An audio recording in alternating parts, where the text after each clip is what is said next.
pelo rosso, rosso, rosso, rosso, rosso. Sento rosso, rosso come il vino nero, il toro rosso, rosso come il minotauro finito al centro della terra ma pronto a raccontare. Saranno 100 anni che rosso, ma il pelo ragazzaccio di età imprecisata è scomparso nei labirinti di gallerie minerarie. Tra la la la la la, tra la la la la. Il babbo, mastro bestia, gli era morto in miniera. Gli era morto in miniera, Sepolto sotto una frana di rena, rossa come i suoi capelli. li trilli li li. Aveva visto morire il suo amichetto Ranocchio che amava bastonare per affetto E per indurirlo, come faceva con gli asinelli di miniera. asinelli, miniera.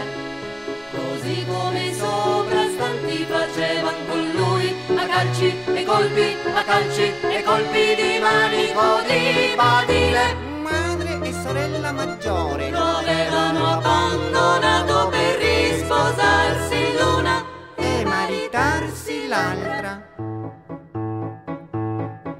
Rimasto solo accettò l'incarico di andare ad esplorare i cunicoli dove nessun altro si sarebbe avventurato a parte i topi e i pipistrelli. sapeva quel che faceva.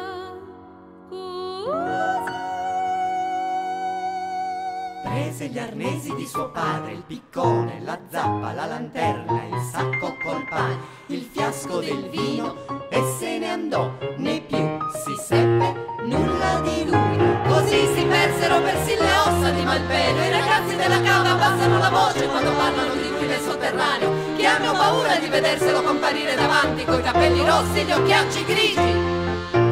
Grazie, grazie a Mastro Verga, c'è un rosso Malpelo in ognuno di noi. Voi, turisti di maniera e di miniera, chiamatelo quando scendete in galleria per un picnic, uno spuntino, chiamatelo a voci e fischi, a voci e fischi. Un eco potrebbe rispondere dal fondo nero. Rosso Malpelo, mal rosso pelo, pelo mal rosso, rosso Malpelo, mal rosso pelo, pelo mal rosso, rosso Malpelo.